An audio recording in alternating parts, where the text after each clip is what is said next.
y'all, let's talk Greenleaf.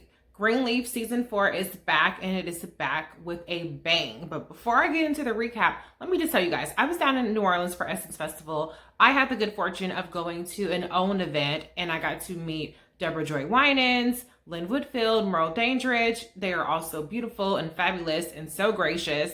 And funny enough, when I had a conversation with Deborah Joy Winans, I was talking about how, they never let my girl Charity win. And she told me that there was going to be a little bit of Charity cutting up this season. And boy, from the start of this season premiere, I think she was right. So let's start to get into it. All right, so Greenleaf is back.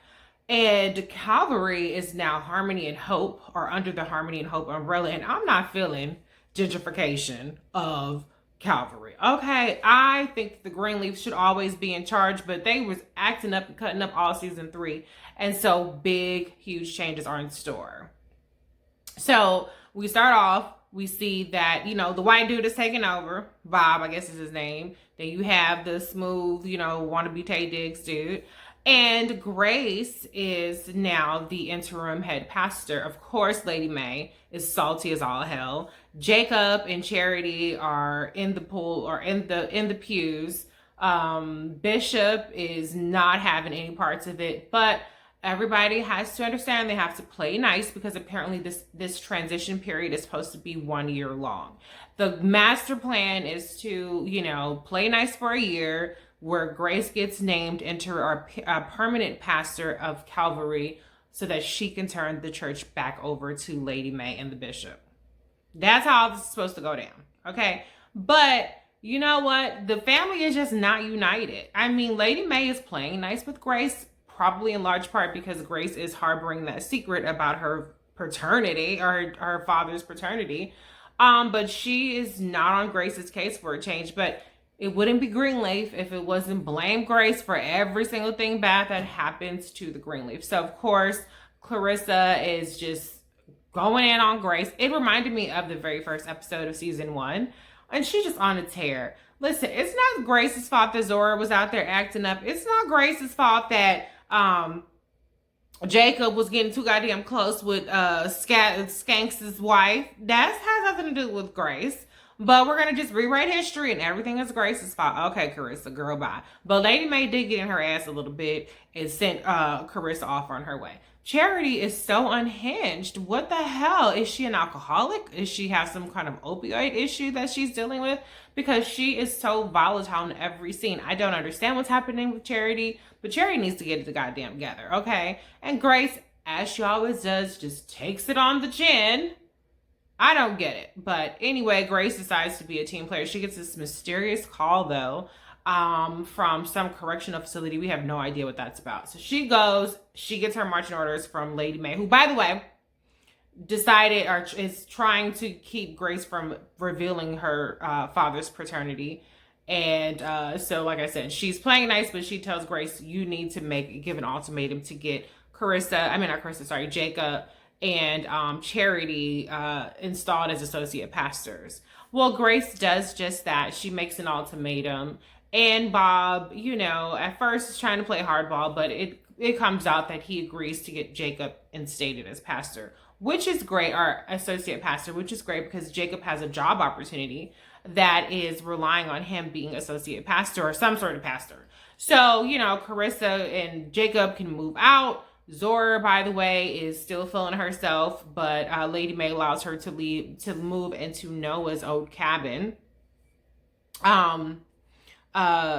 Grace's daughter is getting ready to head off to college.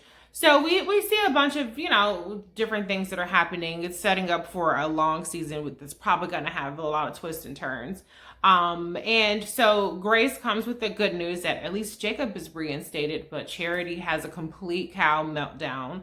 Going off completely, just acting like a psycho towards everybody.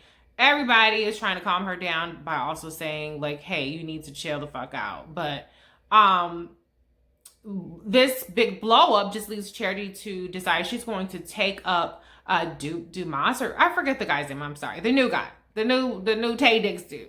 Take him up on his offer to basically be a mole for him And, you know, he'll get her installed as associate pastor. Now, his master plan is to be the person that's declared the permanent pastor over Grace. So Charity, I guess, is like, screw my family.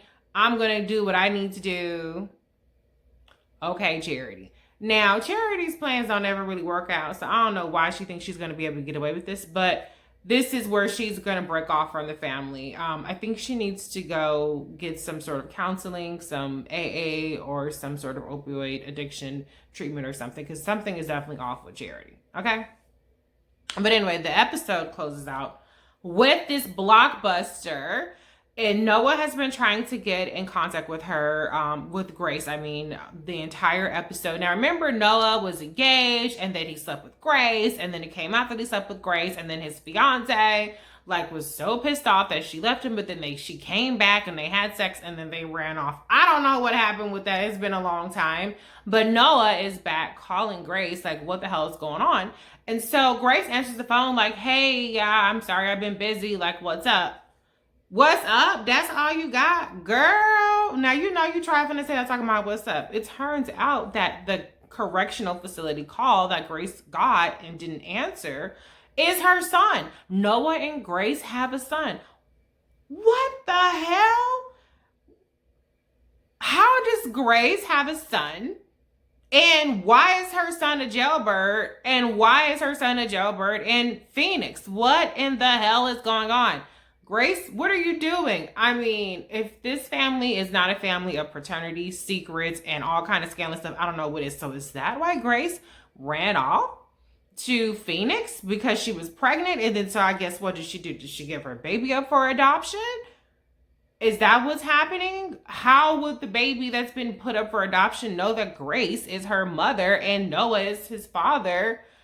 And don't you think that reaching out to them would have been a little bit better before you were in jail? Dude, what the hell is up with that? So the previews look so scandalous. We are going to get to see who this criminal child is of Grace and Noah's. I don't know what's going to happen with that. It is just drama on top of drama. Classic Greenleaf. It wouldn't be Greenleaf if it wasn't scandalous, right? It wouldn't be Greenleaf if Grace wasn't in some mess. It would have been Greenleaf if they weren't warring and just all kind of craziness. But all I have to say is I am happy that Greenleaf is back. I'm not feeling, like I said, the gentrification of Calvary, but, you know, we have to have some sort of conflict going on. And it looks like it's going to be another juicy season. So listen, I know I'm not the most consistent person with these reviews because don't nobody be watching them or caring about what I have to say. So I'd be like, forget it. Why should I waste my time doing videos? But for this time, I'm going to really try to stick with my recaps because I love Greenleaf and I need somebody to talk about it with. Okay, even if one person out there watches this and still watching this, let me know what you think about the season premiere of Greenleaf. What do you think about the direction of the show? Do you think that Grace has it in her to, you know, see through this plan? Is it going to go to hell before all is said and done? Is Charity completely out of line for signing up to be a mole against her own family? What is happening? What do you guys think? Leave a comment and I'll see you next week.